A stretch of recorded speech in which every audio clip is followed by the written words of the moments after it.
Dis-moi si tu mourrais ce soir, mais que diras-tu à Dieu? Si tu mourrais demain, que diras-tu à Dieu? Mais si tu mourrais ce soir, que diras-tu à Dieu? Si tu mourrais demain, que diras-tu à Dieu? Tu peux tout avoir dans ce monde pourri, les plus belles maisons, les plus belles voitures, toutes les plus belles filles lui viendront à tes pieds. Mais un jour, tu couleras de larmes pour tout cela. Tu vas couler des larmes, tu vas pleurer un jour. Shalom peuple de Dieu, je viens vous donner aujourd'hui la révélation du 6 juin 2020. Il était 10h03 pendant le culte du sabbat. Et lorsque nous avons débuté le sabbat, il y a eu un déploiement d'anges dans toute la salle en fait. Et à quelques mètres de l'entrée de la porte, avant même d'arriver au milieu de la salle, il y avait un ange là, debout, qui avait ses deux mains étendues comme ça. Et il y avait des bulles très scintillantes en fait. Des bulles, je ne sais pas comment vous expliquer ça. En fait, ses mains étaient étendues comme ça et pendant qu'elles étaient étendues, donc il libérait des bulles. Et ces bulles-là purifiaient la salle et aussi le peuple en même temps. Elles brillaient, elles étaient scintillantes. Et cet ange-là, il était revêtu d'une très longue robe blanche avec, comment dire, avec une sorte de... Ouais, une tunique en fait, c'était une tunique, une très belle longue tunique blanche. Et quand je regardais dans toute la salle, il y avait d'autres anges aussi, chacun était occupé à faire quelque chose en fait. C'est comme par exemple, ils avaient été envoyés par l'Éternel des armées, le Père lui-même, Dieu le Père, en mission. Donc chacun remplissait sa tâche pour retourner rendre des comptes au ciel après le culte. C'était quelque chose comme ça qui se passait. Et j'ai aussi vu un autre ange en particulier qui tenait quelque chose comme... c'était un appareil en fait qui ressemblait en quelque sorte à un téléphone portable, mais d'une longueur au moins de 20 à 25 cm de longueur et de 8 cm de largeur. Et cet appareil-là lui servait à scanner chaque personne qui était dans la salle. Donc, quand il vient, par exemple, devant la personne, il se place devant la personne, il scanne la personne, il met ça devant la personne. Donc, ça lui permet de scanner le nombre de péchés qui est sur la personne, le type de péché, le nom du péché, même dans tous les détails.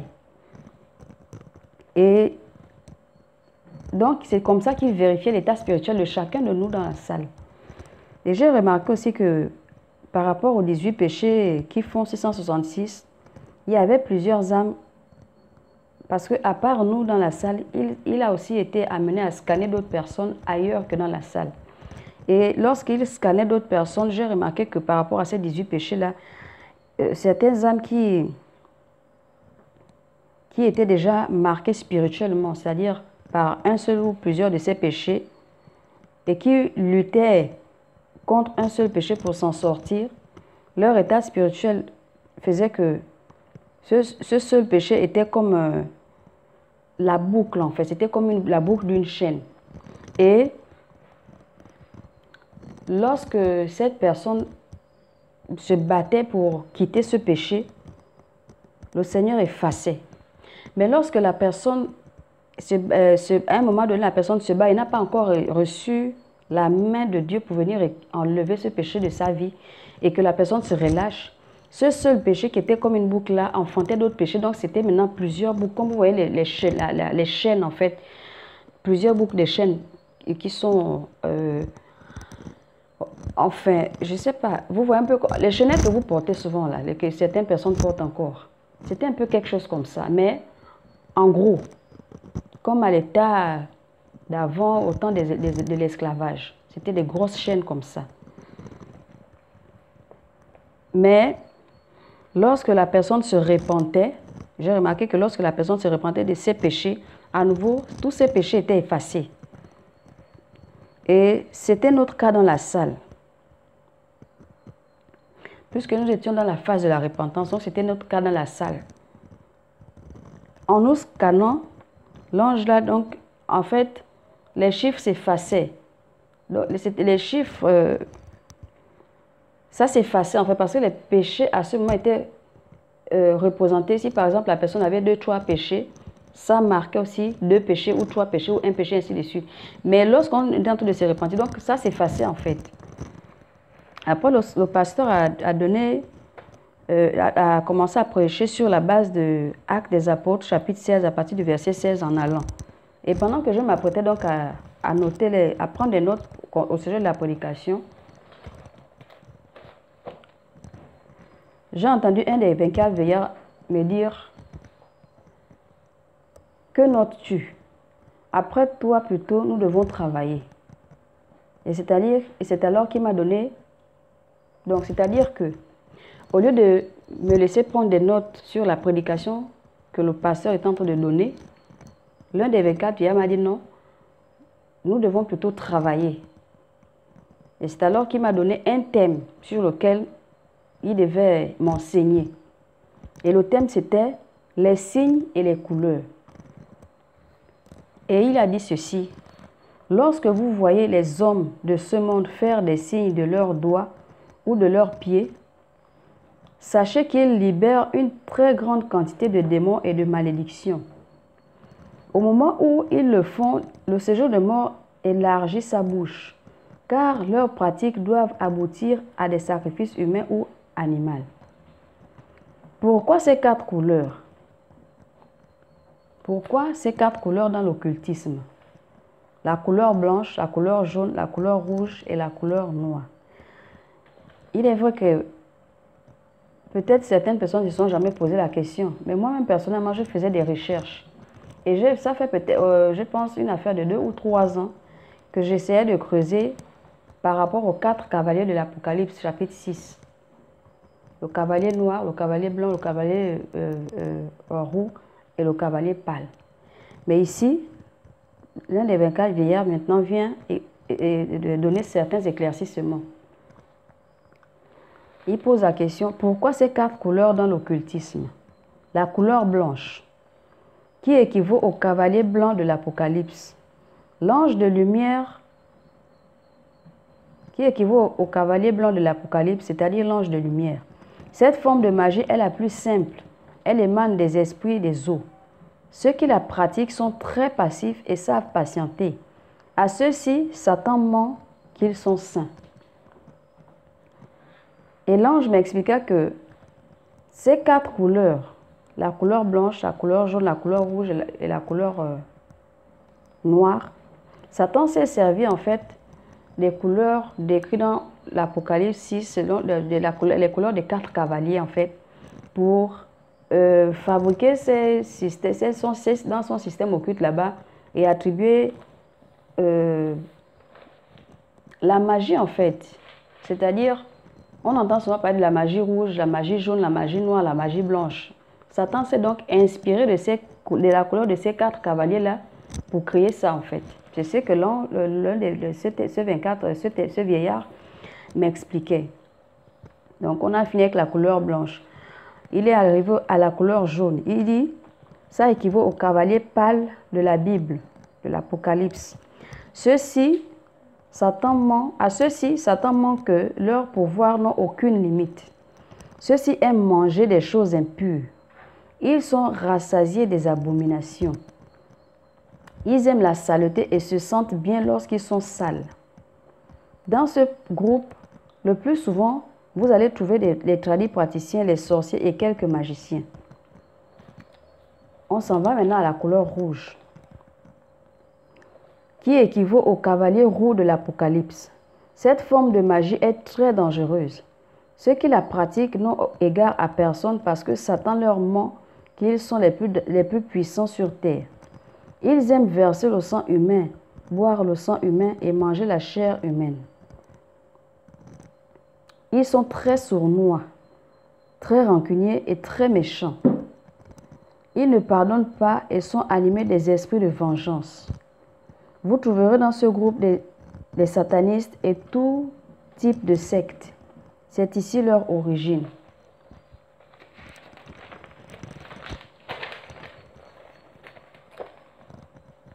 Ensuite, la couleur noire équivaut au cavalier noir. Toutes les sciences occultes tirent leur origine dans la magie noire. Tous les occultistes font partie de ce groupe. Ils aiment étudier les sciences qui ont rapport avec les choses spirituelles pour acquérir plus de connaissances en croyant qu'ils obtiendront plus de puissance. Mais plus ils creusent dans ce sens, plus ils se vident de leurs intérieurs et n'obtiennent jamais satisfaction. Et c'est alors que le Seigneur lui-même est venu et dans une vision, il m'a emmené le jour de sa résurrection pour me montrer ce qui se passait. Et quand il m'a emmené, je me suis retrouvée alors au mont Golgotha. Et j'étais là, pendant que j'observais, je regardais. Je ne sais pas comment vous expliquer ça, mais j'ai su qu'il était 15 heures. C'est-à-dire 3 heures de l'après-midi. Et bien qu'il faisait précisément 15 heures, il faisait noir comme s'il était 22 heures en fait. C'est comme s'il était 22 heures. Alors qu'on était en plein jour, il était 15 heures. Et quand je regardais, j'ai vu qu'il y avait 3 hommes qui étaient sur la montagne, qui étaient cloués chacun était cloué sur leur croix. Et j'ai pu observer que la croix sur laquelle on avait crucifié notre Seigneur était devant par rapport aux 2 autres, de sorte à former un triangle en fait. Je ne sais pas si vous me comprenez. Et j'ai aussi remarqué que les croix étaient faites à base du bois dur, le bois qui pèse. Et toutes les 3 personnes qui étaient là, le Seigneur et les 2 autres brigands, chacun d'eux en fait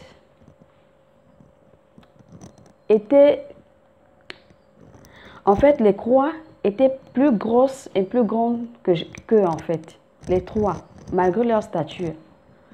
Bien qu'il y avait un gros et un costaud, mais les croix étaient énormes. Les croix étaient vraiment énormes et elles étaient grandes et énormes et ça pesait en plus. Donc c'était, rien qu'en regardant seulement, c'était déjà une torture morale. J'étais là, j'étais en train de regarder. Et j'étais en train de regarder, le Seigneur était donc cloué sur sa croix. Il était au centre. Et il était en train d'agoniser. À un moment donné, je me suis dit, en fait, ça m'a un peu choqué de voir l'état du Seigneur parce qu'il était vraiment, je ne peux pas dire maigre, mais il était chétif. Il était vraiment chétif. Et pendant que je l'observais, il était en train d'agoniser là. Et j'ai regardé à gauche. Celui qui était à gauche, par contre, lui, il était costaud. Et il mesurait environ 1,80 m. Et celui qui était à droite, lui, il était un homme plein. Bon, on dit vulgairement gros, mais c'était un homme plein. Lui, il mesurait 1,65 m. Et c'était un père de 2 enfants. Par contre, celui qui était à gauche, il n'avait pas d'enfant. C'était quelqu'un qui menait une vie dissolue en fait, une vie de désordre, qui ne voulait pas se fixer avec une femme, mais qui avait plusieurs conquêtes. C'était une vie comme ça en fait. Il vivait une vie d'homme irresponsable en fait. Excusez-moi du terme. Par contre, celui qui était cloué à droite, lui, il avait une femme, il avait 2 enfants, une fille et un garçon. Mais eux, ils n'ont pas pu venir au mont du Calvaire parce que c'était quelque chose de douloureux qui s'apprêtait à aller vivre. Donc, la mère a préféré rester avec les enfants à la maison pour les protéger. Et ils étaient en pleurs, sachant que cet homme, enfin, son mari, père de ses enfants, partait pour mourir. Donc, elle est restée à la maison avec ses enfants en pleurant. Par contre, le brigand, la seule femme que j'ai vue dans la foule qui a quand même pu assister, c'était sa mère. C'est la seule personne qui l'a assistée. Et elle était aussi en pleurs dans les regrets. Et pendant que les gens étaient là, ils étaient en train d'observer la scène. Satan est entré dans le corps du soldat qui avait percé la côte du Seigneur. Donc il a pris une lance. Et lorsque Satan est rentré dans le corps de ce soldat, le soldat lui-même, il ne savait pas qu'il avait été possédé par Satan. Et c'est alors que lorsqu'on lui a demandé de vérifier si vraiment le Seigneur est vraiment mort, il a pris la lance, inspirée par Satan, et il a percé le Seigneur à la côte. Et lorsqu'il a percé, il s'est rendu compte que c'était le Fils de Dieu en fait. C'est à ce moment précis aussi que Satan lui-même aussi a découvert que donc le Seigneur Jésus-Christ de Nazareth était vraiment Dieu, était vraiment le Fils de Dieu. Parce que jusqu'alors, Satan était donc allé se placer avec ses démons là où le Seigneur avait fait couler les mots de sang. Là où il avait pleuré en demandant au Seigneur que s'il était possible de l'épargner de cette coupe-là. Il est allé se placer là-bas avec ses démons et il donnait des ordres en désordre. Il donnait des ordres vraiment sous la pression en fait. Il donnait des ordres. Et c'est alors que... Donc, pendant tout ce temps-là, on a commencé à trimballer le Seigneur Jésus-Christ de Nazareth, notre Seigneur, de gauche à droite. Tout ça là sous l'inspiration de Satan, qui était toujours à l'origine de ça. Et tantôt, pendant qu'on trimballait le Seigneur, tantôt Satan possédait Anne, tantôt il possédait le sacrificateur Anne, Caïphe, tantôt il possédait le Ponce Pilate et tout ce monde-là. Toutes les personnes chez qui on amenait le Seigneur, Satan les possédait pour essayer de le dissuader, pour essayer de l'incriminer, pour le pousser à bout en fait. Tout ça dans le but de fatiguer la chair du Seigneur, de telle sorte que le Seigneur puisse céder. Et pendant ce temps, le Seigneur m'a montré que physiquement, c'est vrai. Il était en train de subir des interrogations, on le trimballait de gauche à droite, mais spirituellement, il menait une très grande bataille. Une bataille tellement acharnée. Et il se battait contre plusieurs principautés. Le combat spirituel qu'il menait était contre 12 principautés, 12 autorités, 12 dominations. Et leurs princes aussi étaient là, les princes des ténèbres. Et à leur tête, ils étaient assis donc sur leur trône.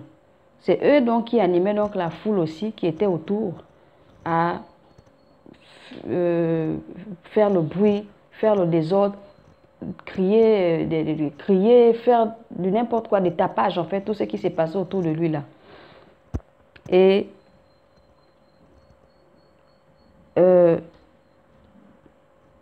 donc pendant le processus du questionnement du Seigneur, pendant le processus de son questionnement et de sa condamnation, ces démons, donc c'était l'atmosphère là en fait que Satan avait tout fait pour mettre en place. Et c'est ce qui se passait. Mais pendant ce temps, le Seigneur, lui, il luttait. Il luttait toujours contre ces esprits impurs là. Mais il n'avait pas, dans la lutte, ce que j'ai remarqué, c'est que dans la lutte, j'ai remarqué que pendant cette lutte, le Seigneur gardait son calme. Spirituellement aussi, il gardait vraiment son calme. Il n'avait pas besoin de s'agiter pour dire que, bon, comme il est dans le champ de bataille, il s'agite pour se battre. Non, il gardait son calme. Et rien que par ses regards ou par un geste, ce qu'il voulait se voir s'accomplir, s'accomplissait. Et jusqu'alors, Satan avait des doutes. Et ce n'est qu'après lorsque le soldat a blessé la côte du Seigneur, quand il a dit effectivement c'était l'enfant de Dieu, ce n'est qu'à ce moment que Satan s'est rendu compte que donc c'était vraiment le Christ, le Messie qui devait venir. Et c'est alors que Satan est sorti du corps de cet homme. Et cet homme s'est repenti et il a pleuré, il a accepté Christ à ce moment précis. Et quelque temps avant avant la mort du Seigneur, il y a eu des démons sous forme de chiens, en fait, qui ont envahi la terre. Et lorsqu'ils ont envahi la terre, ils sont allés se concentrer plus sur le lieu de crucifixion. Quand ils ont envahi le lieu de crucifixion, étant donné qu'il y avait la foule, ils ont possédé la foule. Ils ont possédé la foule et ils étaient en train d'aboyer. En fait, ils ont mis vraiment la foule dans une ébullition pas possible. La foule criait, la foule crachait, la foule disait des paroles blessantes, des paroles vraiment dures. La foule, en fait, était très agitée, en fait. C'était vraiment une foule qu'on ne pouvait pas maîtriser. Physiquement, on pouvait, rien que physiquement, à les regarder, les gens pouvaient comprendre que cette foule est contrôlée par les puissances et ténèbres. Donc, il s'agissait de ces esprits, ces démons sous forme de chiens, là, qui les avaient possédés. Et c'est alors que le Seigneur m'a ramené encore quelques temps plus tôt, avant sa crucifixion même. Et il se trouve que depuis sa condamnation, en fait, Satan s'était placé sur la même pierre, là où le Seigneur priait, là où il a fait couler des grumeaux de sang. Satan était parti se placer là-bas. Il était en train de...